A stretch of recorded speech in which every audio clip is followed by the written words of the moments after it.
Hello दोस्तों, राधे राधे। स्वागत है आपका अपने चैनल बीपीएससी टीचिंग अड्डा पे। कैसे हैं आप सभी? आशा करती हूँ आप सब बहुत बेहतर होंगे और अपने पढ़ाई की तैयारी कर रहे होंगे, एग्ज़ाम की तैयारी कर रहे होंगे 4.0 के लिए। तो आज एक विशेष प्रकार का सेशन मैंने शुरू किया है। आशा करूँगी कि आप लोगों को पसंद आएगा और आप चैनल को सब्सक्राइब करेंगे तो फिर मैं आगे भी ऐसे सेशन लाया करूँगी। तो शुरू करते हैं। आज करंट अफेयर है हमारे चैनल पे। थोड़ा सा क्वेश्चन कम है पर देखते हैं, आगे भी ऐसे ऐसे क्वेश्चन मैं लाया करूँगी और ये विशेष प्रकार के क्वेश्चन है इसलिए मैंने इसको लिया है। तो शुरू करते हैं। क्या है पहले क्वेश्चन में? पहले क्वेश्चन में है क्रॉप्स परीक्षण किसने किया? जी हाँ, क्रॉप मतलब क्या होता है? फसल। आप जानते हैं ना कि क्रॉप का मतलब क्या होता है? आप अच्छे से जानते होंगे। क्रॉप मतलब होता है फसल। ओके, अब फसल हो गया। फसल की परीक्षण हुई है अभी जल्दी में ही। तो कौन सी संस्था ने इसका परीक्षण किया है? तो जैसा कि आप ऑप्शन में देख रहे हैं, एक ऑप्शन है पहला इसरो, दूसरा DRDO एंड तीसरा नासा एंड ये ऑप्शन है इनमें से कोई नहीं। ठीक, तो आप बताएंगे कौन सा है? ठीक है, मैं बताती हूँ। तो इसमें आपका ए ऑप्शन हो जाएगा, इसरो। जी हाँ, इसरो। इसरो के बारे में आपने सुना होगा, आई थिंक सुना ही होगा। तो इसरो का फुल फॉर्म क्या होता है पहले बताइए? इसरो का फुल फॉर्म इंडियन, माफ़ करिएगा अभी मैं ढंग से लिख नहीं पा रही हूँ, शुरुआत है इसलिए। Indian space research organisation. Okay, Indian space research organisation. तो ये हो गया आपकी इसरो का फुल फॉर्म। ठीक, अब इसरो की स्थापना कब हुई थी? कोई बताएगा इसरो की स्थापना कब हुई थी? नहीं पता? चलिए मैं बताती हूँ। तो इसरो की स्थापना हुई थी आपकी 15 अगस्त 1969। 15 अगस्त 1969 में। ओके, हो गई। अब इसका हेडक्वार्टर कहाँ है? इसका HQ कहाँ है? बेंगलुरु में, बेंगलुरु। ओके, ठीक, हो गया। चेयरपर्सन इसके कौन है? अभी चेयरमैन कौन है इसके? चेयरमैन इसके हैं V Narayana. Okay, V Narayana ये 11वें चेयरमैन है। ठीक है, इतना आपको समझ में आ गया। अब हम समझते हैं कि ये क्रॉप जो परीक्षण किया गया ये है क्या आखिर? अब ये मैं बताती हूँ। इसमें पौधे की वृद्धि का अध्ययन किया जाता है क्रॉप में। इसमें मेनली मिट्टी का जो है परीक्षण किया जाता है, सॉइल प्रोफाइल का। अलग अलग जगह से मिट्टी लाई जाती हैं, बगीचे से या खेत से, और देखा जाता है कि कौन सी मिट्टी किस पौधे के लिए उपयुक्त है, कौन से पौधे उगाने के लिए। और इसमें फसल का पूर्वानुमान भी लगाया जाता है इस परीक्षण से।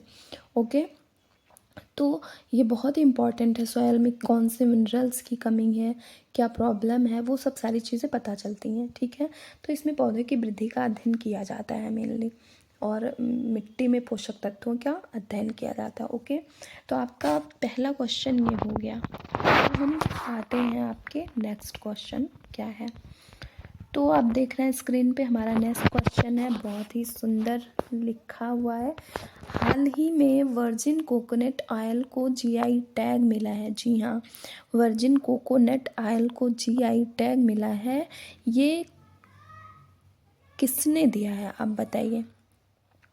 ठीक है, तो पहला ऑप्शन है कर्नाटका, दूसरा आंध्र प्रदेश, तीसरा अंडमान निकोबार एंड चौथा उत्तर प्रदेश। बताइए। जी हाँ, मैं बताती हूँ। तो इसमें आपका ऑप्शन सही जाएगा अंडमान निकोबार, आइसलैंड है ये, आप जानते होंगे। तो वर्जिन कोकोनट ऑयल को GI टैग मिला है। जी टैग इसमें लिख दिया है। तो GI टैग का फुल फॉर्म होगा जियोग्राफिकल,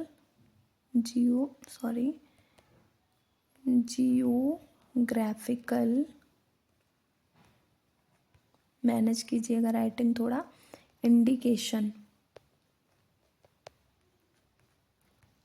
मतलब ये भौगोलिक स्थिति को दिखाता है वहाँ पे। ये मेनली तो वहाँ के ऑयल को जो कोकोनट ऑयल है उसको जीआई टैग दिया गया है।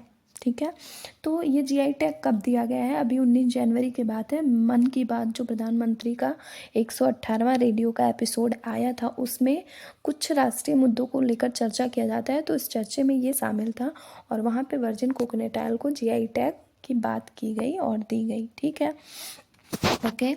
अब हम नेक्स्ट बढ़ते हैं, बहुत ही इम्पोर्टेंट क्वेश्चन था ये। ओके, फिर आते हैं हम अपने तीसरे क्वेश्चन पे, जो कि बाद में लग गया है, कोई बात नहीं। तो तीसरा क्वेश्चन है, भगवान हनुमान की 72 फीट ऊंची प्रतिमा स्थापित की गई है।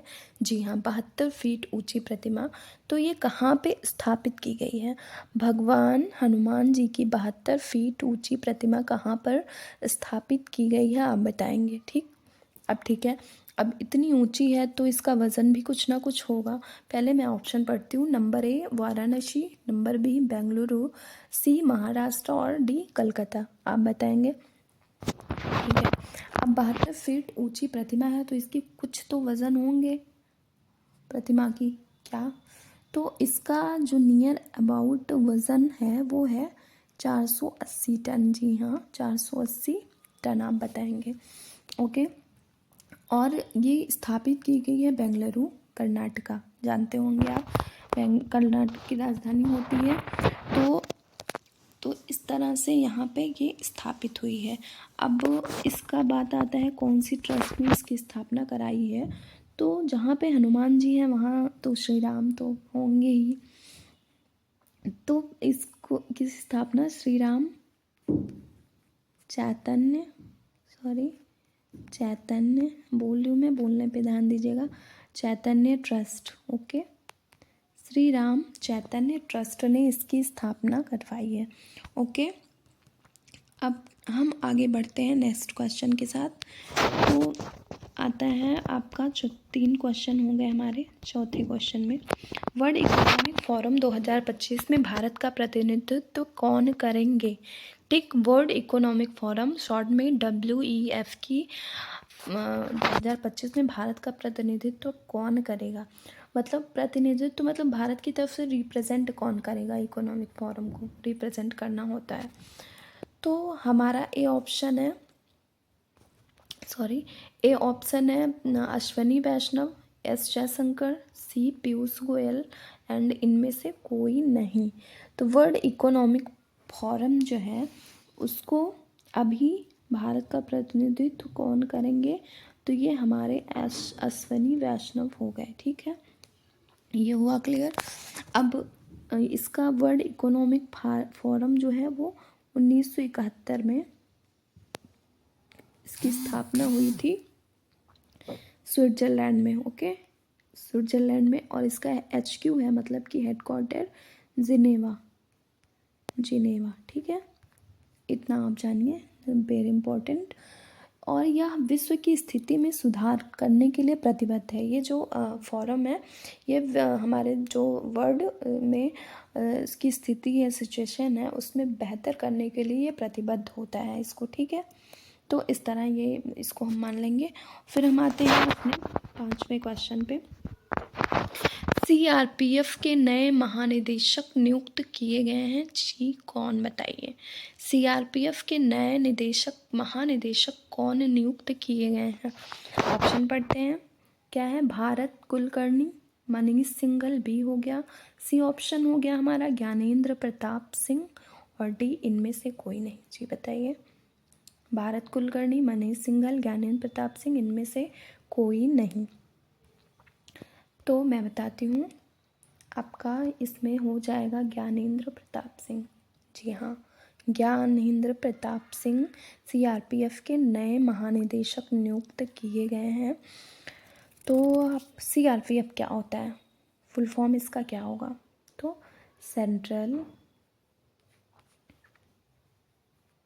Reserve police force. तो सेंट्रल रिजर्व पुलिस फोर्स इसका फुल फॉर्म होगा। और इसकी स्थापना जो है वो कब हुई थी? तो इसकी स्थापना हुई थी 27 जुलाई 1939 को न्यू दिल्ली